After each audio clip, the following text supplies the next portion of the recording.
आपको स्वच्छ थालियों में भोजन मिल रहा है, महलों में बैठे हो, स्वच्छ भूमि पर बैठने को मिल रहा है, उन बेचारे गरीबों से मिलो जो नाले पर रह रहे हैं और कचरा स्थान पर भोजन कर रहे हैं। दीपक, उन लोगों से पूछो तुम्हारे रोग निरोग के बारे में क्या चिंतन है, उनके रोग निरोग पर क्या चिंतन है। ऐसे ज्ञानियों चक्रेश जैसे नाले पर निवास करने वाला पुरुष, कचरा घर में बैठ के भोजन करने वाला पुरुष, उस बेचारे की जो विडंबना है, ऐसे जिसके पास प्रतिकरण नहीं है, जिसके पास आलोचना नहीं है, जिसके पास निंदा ग्रह नहीं है, ऐसा व्यक्ति का जीवन जो है ये नाले पर ठहरने वाले जीव के तुल्य है। उनका निवास नाले पर है। घर तो साफ करके रखते हो, जहां कचरा पड़ता है, जहां गंदा पानी जाता है, ऐसे नाले कचरा दान में के पास मित्र कौन निवास करना चाहता है।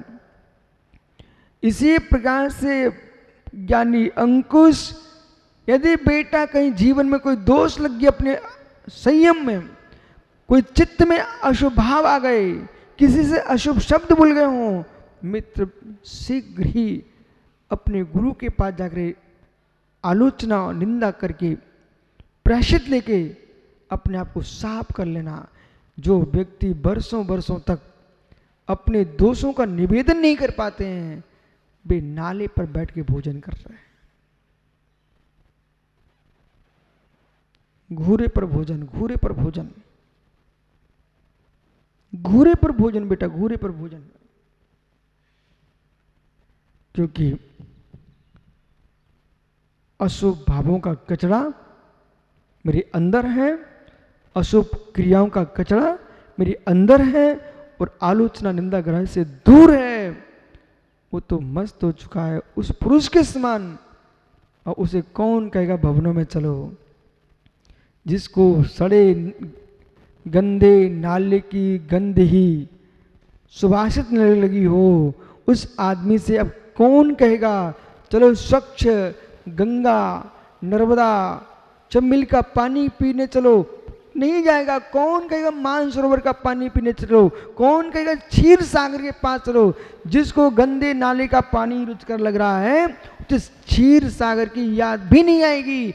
ऐसे जिस आदमी को पाप करने में ही आनंद आ चुका है, पर की निंदा ग्रह करने में आनंद आ चुका है, वो अपनी सफाई करने के लिए गुरु के पास कभी नहीं जाएगा, कभी नहीं जा पाएगा। महान प्रमाद, एक प्रमाद हुआ है कि जीव ने अज्ञानता से पाप किया, और दूसरा महाप्रमाद हुआ है कि पाप को पाप भी नहीं समझ रहा। बोलो ज्ञानी दीपक भैया, कितने लोग विश्व में हैं? विश्व के मनुष्यों की संख्या देख लीजिए आप, बाकी जीवों छोड़ दो। विश्व के मनुष्यों में कितने से भारतीय हैं? और जितने भारत में निवास कर रहे हैं वे भारतीय और सनातन भारतीय, उन सब से मिलो। उन सनातन भारतीयों में भी मित्र कितने लोग प्रतिगण करते हैं, कितने लोग प्रतिगण करके हैं, और कितने लोग अपने पापों का प्रत्याख्यान कर रहे हैं, त्याग कर रहे हैं। और कितने लोग ऐसे हैं जो मित्र गुरु के पास जाकर के आलोचना करके प्रायश्चित ले रहे हैं। विद्वानों, इस भ्रम को भूल जाओ, आवृत्ति है। आवृत्ति होने पर भी पाप का बंध आपसे वृत्ति नहीं है, वो भी आवृत्ति है। चक्रेश, एक नई धारणा जीवों के मस्तिष्क में है।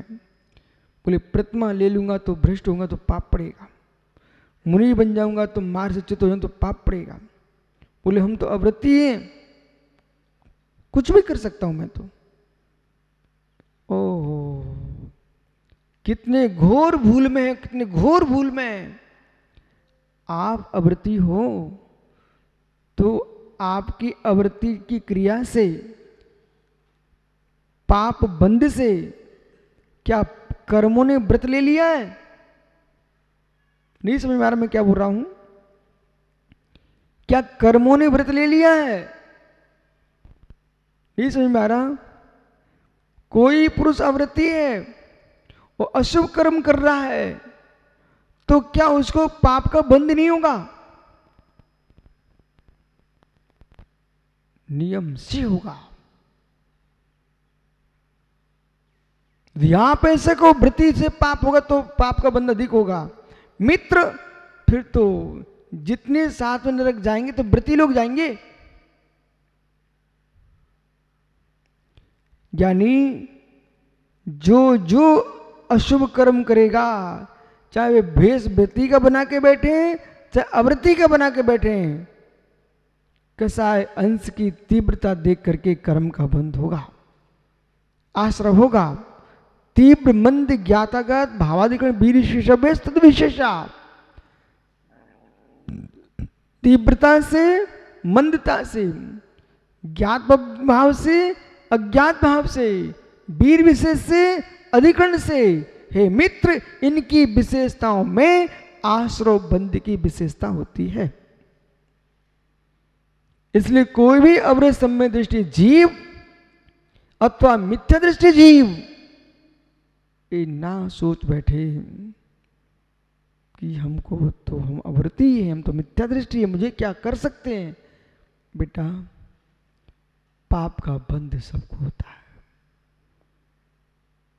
संदीप, पिताओं को एक सुधारने की जरूरत है, पिताओं को एक सुधार की जरूरत है। बटुक, बेटा, पिता लोग और घर की माँ, इनका सोच कितना छोटा है। स्वयं रात्रि में भोजन नहीं करते, स्वयं बिगर चना पानी नहीं पीते, स्वयं किसी भी अशुद्ध भोजी के यहां भोजन करने नहीं जाते। लेकिन बेटा, इनके मित्र के यहां, पिता के मित्र के यहां कोई अनुष्ठान था, शादी विवाह आदि था, वहां भोजन होना था रात्रि में। पिताजी तो त्यागी है। बेटा बटुक, जा भोजन कर रहा, बेटा तुम चले जाओ। बोले क्यों? ये बच्चा है, धिक्कार हो तुम पिता को, तुम इतने महापुरुष हो, स्वयं तो सिंहासन पर बैठना चाहते हो, अपने जीते जी बच्चे को गड्ढे में पटक रहे हो। ये कैसा पिता है पापी, जो कह रहा बच्चा, बच्चों को चलता है, ये कोई नेग है क्या? कोई खेल तमाशा है क्या? मतलब बेटे को पापों को प्रेरित कर सकते हो, इसलिए बच्चे वर्तमान के पापा बोलते हैं। ओहो, हमें आज समझ में आया है ये लोग पापा क्यों बोलते हैं। बोले पापों की ओर ले आ सकते पापा। अन्यथा पिता बोलो, जो पवित्रता की ओर ले जाए अपने संतान, उसका नाम पिता होता है। ओहो, धर्म का साधक बने ऐसा जनक होता है।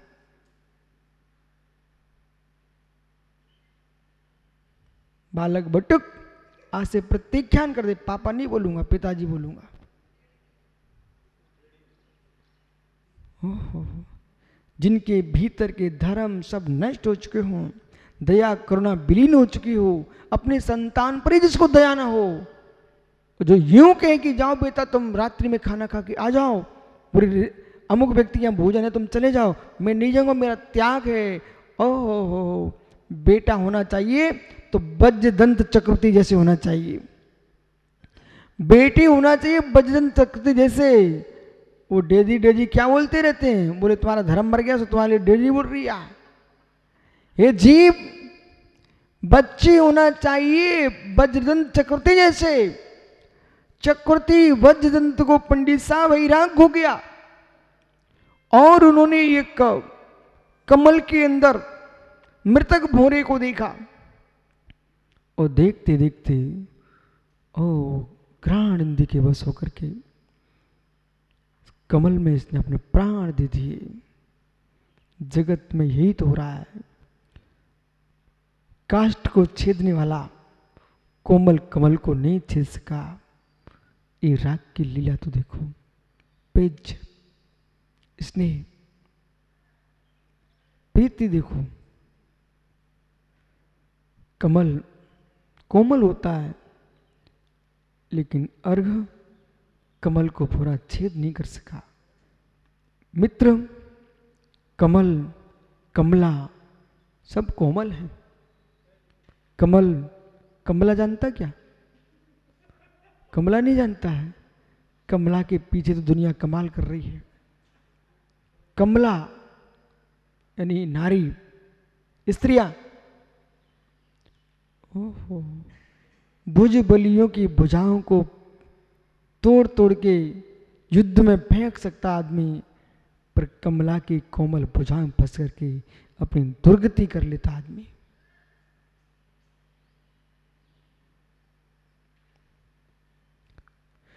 चक्री बजदंत देखते देखते वैराग को प्राप्त हो गया।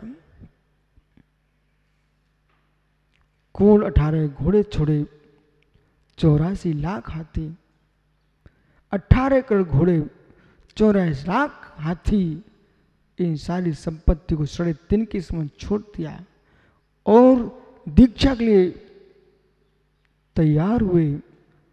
1000 पुत्र थे उनके पास, 1000 बेटे, क्रमशः बेटों को बुलाया। वो 1000 बेटे होना कोई बहुत बड़ी बात नहीं है, क्योंकि 96,000 रानियों का स्वामी था।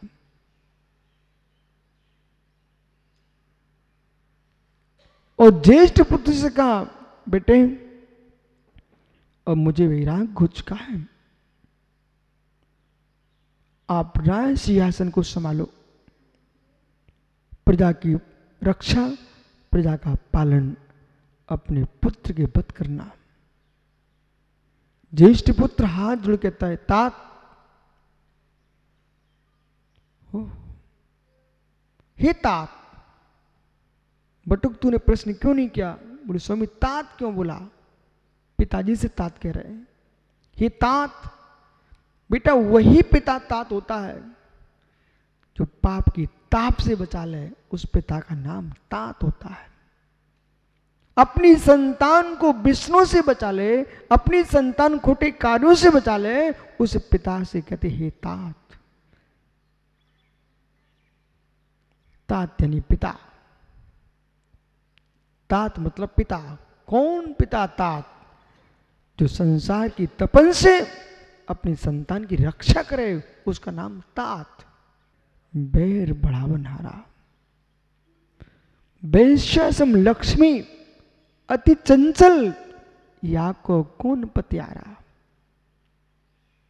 पुत्र, संसार में किसी व्यक्ति को बैरी बनाना हो तो राज्य पद प्राप्त कर ले, अपने यहां बैरी बढ़ जाते हैं।